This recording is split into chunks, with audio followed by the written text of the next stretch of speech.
Hi there. I'm Marshall Greenleaf, the Associate Director of Residence Life for Staff Selection and Recruitment. And if you are watching this, it means you are hired to be an RA for next year. So congratulations and welcome to our team. So you may remember me from such emails as, hey, you should apply to be an RA, or hey, sign up for our Res Life Selection Workshop. And now from our latest communication, hey, congratulations, you're a resident advisor.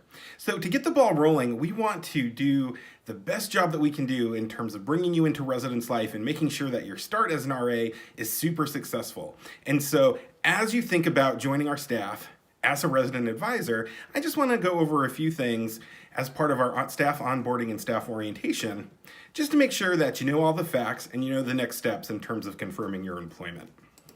Okay.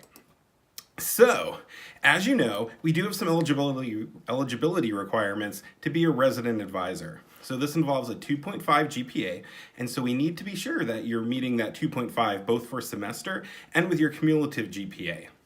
We also ask that staff be full-time students. For undergraduates, this means taking at least 9 credits a semester, and for graduate students, this means taking 6 credits per semester. In addition to this, we do ask that folks be in good standing with the Office of Student Conduct. That means that you aren't found responsible for a policy violation or have any active sanctions like probation or any of the educational sanctions that are currently on your record that you're going through. Additionally, we also have a list of employment expectations that you can read through in the document attached to this email.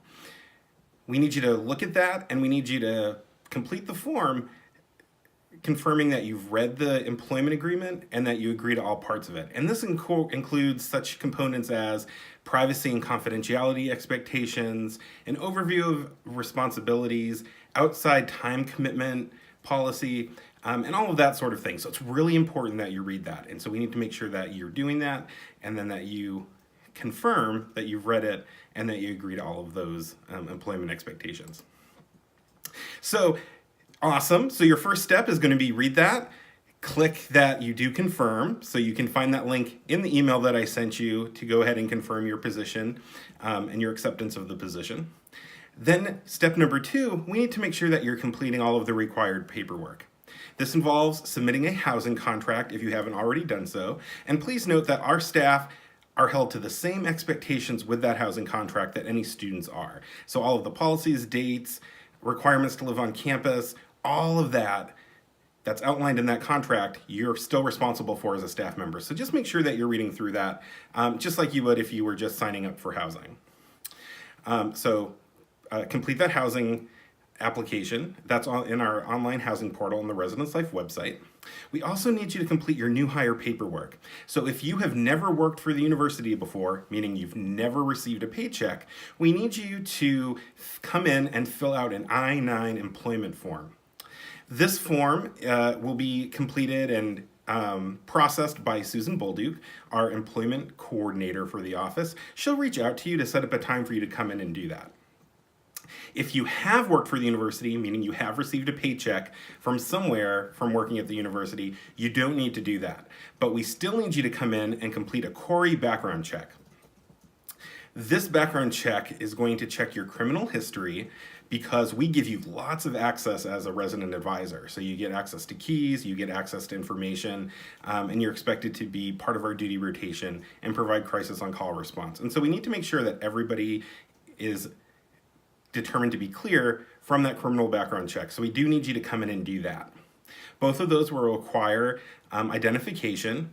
In this email you've received, I have attached a list of identification that you can bring in. So I just need you to look at that and make sure that you're bringing in the correct forms of ID when you do that employment paperwork. Okay, so step 1, accept the position and review the position expectations. Step 2, complete the required paperwork. Your housing contract, your I-9 employment paperwork if you've never worked for the university, and your Corey background check. Okay, so step number 3, I need you to review the list of important dates. So as Residence Life staff, we do expect you to be at training and to be at some required events throughout the academic year. On this email that I've sent you, I have attached all of our Residence Life important dates for the year.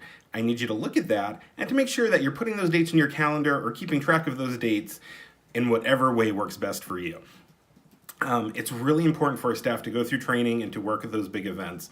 And so if you need to, for any reason, to miss one of those, you need to make arrangements with your supervisor in advance. Now, when it comes to training, I do just want to highlight a couple aspects. If you are a newly hired RA, meaning this is your first time ever being an RA with us, we do require that you attend new RA training. New RA training is going to give you a foundation and knowledge and skills to make you be successful right off the bat when you're an RA. And it's really important and crucial that you attend that training because we don't offer that training at any other point throughout the semester. And so if you're going to be an RA with us, you are newly hired, you must be at that training. And so no excuses or absences will be excused if you can't make that training.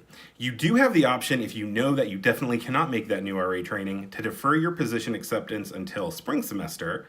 We'll offer the new RA training again during the winter, and you can join our staff for the spring. But if you're newly hired, you do need to be there. Now, for our returning staff, in terms of the rest of training, there are a few reasons that you can request an absence from training or from any of our list of important dates. And that includes academic obligations, meaning you have a class, you have an exam, or you're doing an internship or co-op for course credit. Also, if you have an important family event, such as the wedding of an immediate family member, you can request an absence for that. Please note that that doesn't include fun family vacations. I love going to Disney World, but I'm not going to go during training, and so we just need to make sure that staff are mindful of that. And then 3, if you do have a medical need or any sort of emergency that might come up or emergency that you need to take care of, you can request a training absence for that as well. Okay, so that's our Res Life important dates. So again, if you have any questions on anything you see in that important dates list, please be sure to let me know or let your supervisor for next year know. All right, so that brings us to summertime.